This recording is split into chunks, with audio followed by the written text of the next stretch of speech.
Well, how about them Cowboys? A disappointing end to the season. I sort of joked about on the podcast of, hey, they've improved. They went from losing to the 49ers in the wildcard round to losing to the 49ers in the divisional round. But realistically, this still was a season where, thinking where they were from week one to now, they did over-exceed expectations. They certainly over-exceeded where I thought they would go.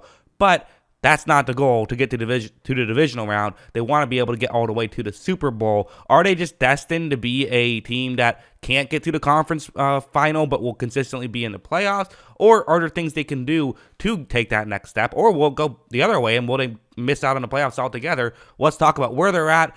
Who are the free agents? What are ways they can clear up money? And, where can they go from here? So first things first, just let's talk about where they're at, looking at their PFF grades. One thing worth noting is that, so this is where they ranked in terms of PFF grades in each positional category. Their passing grade was 18th, but probably would be a little better if Prescott was healthy, you would assume, the whole season. Pass blocking and run blocking were fine, but not as spectacular as we've seen the Dallas Cowboys offensive line be in years past. That's fair to say, but still fine, not a weakness. Receiving core, I think over-exceeded expectations. I thought could be a disaster potentially this year outside of CeeDee Lamb. Dalton Schultz definitely filled that number 2 option nicely. More on him in a second as he is a free agent upcoming. But, that's definitely something they could improve upon is that receiving depth, I think. Running game was very good. Tony Pollard was a key part of that, which, again, we will get to in a second.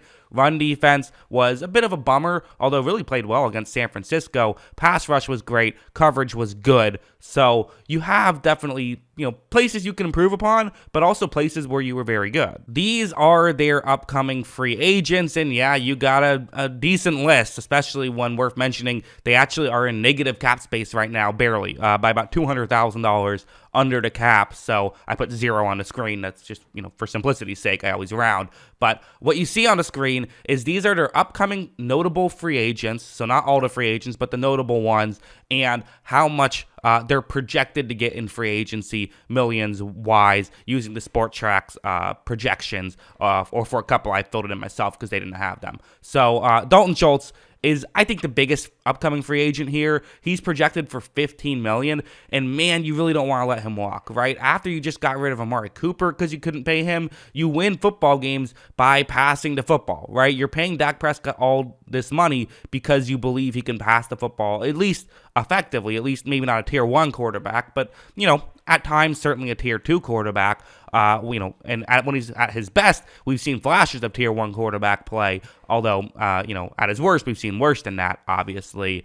But, you got to have guys to throw to. You got to have a good passing attack, and kind of, the team building philosophy I always have is first you get a quarterback, then you get the receivers. Those are the 2 most important aspects of football. Coverage, very important as well, but a lot more fluky, hard to get. Receivers and quarterbacks tend to be pretty consistent if you can get good ones. So, you have a quarterback who you like, but, part of the issue is you're paying him a decent amount of money, only so much money to go around. I still think I find a way to get Dalton Schultz and keep him. I do. Leighton Vander Esch is another interesting one where he's had a weird career, right? Kind of gotten injured, been in and out of the lineup, had shown some flashes, but is coming off a very good season in a contract year. So do you want to pay him the $10 million here, or do you let him walk? That's a decision they have to make, especially with, again, already tight against the cap. You have Tony Pollard, another guy who I think is their best running back, but they're paying Ezekiel Elliott already a decent amount of money. I don't pay Tony Pollard here. That's my decision. That's what I would do if I was in this position. I let him walk because paying running backs just isn't a good strategy. It's just not smart. You can get talented running backs in the draft with mid-round picks. It's not valuable asset management. You only have so much money to go around. Paying big money for a running back, especially when you already have a running back getting decent money, it's just not a smart strategy, in my opinion. That's how you, that's how you build a good but not great team, in my opinion. Other guys who definitely, you'll have to at least, if you let walk, you'll have to replace to some degree. Terrence Still, Donovan Wilson, Dante Fowler Jr., who, I'm not sure if he's getting to $7 million, but that's what they have it as.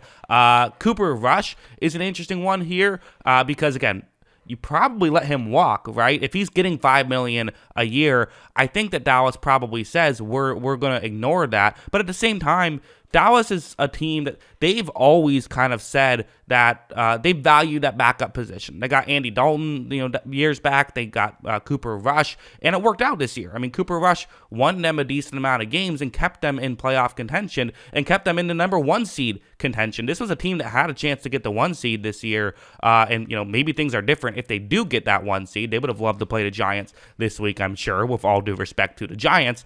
That could have definitely helped and had a bye week. So Prescott has shown some tendency to get banged up a little bit. Maybe you want to keep him or replace him. Interesting decision there. Brett Maher, probably not paying him after the playoffs he had, I would assume. So maybe you can save a little bit of money there. Again, Connor McGovern, Anthony Brown, T.Y. Hilton, Jason Peters, all players who you don't have to keep if you don't want to, but you have to replace if you do let them walk. So as a whole, all those free agents accumulate to $72 million to spend. They probably won't re-sign all of them. They can't re-sign all of them, I don't think. $0 million in cap space. Of course, you can spend over the salary cap. Dallas has spent up, I believe this 1 year to spend $60 million over the salary cap. So just because it feels like this is a bad situation, there's an outside chance they re-sign most of these players. Like, that's an option on the table for Dallas. So don't necessarily think that they can't do that. One last thing to note, there are a couple of ways you could save some money and clear up a little bit of cap space. Last year they cleared up $20 million by getting rid of Amari Cooper. Makes you kind of wonder if doing that was less about last season and more about this season. Kind of makes some sense, although you could have just kept him this season and then gotten rid of him. Might have been the better idea. But couple ways to save money would be Tyron Smith. You could clear up $9 million there. Don't know if you want to, but you could. That's a way to clear up some money. And Ezekiel Elliott clearing up $5 million. I think it's a no-brainer that if they re-sign Pollard, you got to cut Elliott at this point. Elliott's still going to have a decent amount of dead cap. He is, but I believe it's about $9 million in dead cap if you do this. But you can't think that way, right? That's sunk cost fallacy. The reality is Ezekiel Elliott at this point in time is the way you view it is the $9 million is done. That's just, you don't have that money anymore. Ezekiel Elliott on a $5 million deal. Do you cut him in that spot? You consider it. You do. Elliott's a good quarterback. Elliott's a good running back. Elliott will get another job somewhere easily if he does get cut, and maybe you cut him and then re-sign him to a lesser deal. I don't know, but that's just it's an option on the table for a team that's up against the cap. Something you have to consider, I think. Maybe Elliott gets $5 million somewhere else, to be honest. But again, it's an option on the table. It's something you have to think about when you're trying to save some money. So interesting ways for the Cowboys to go.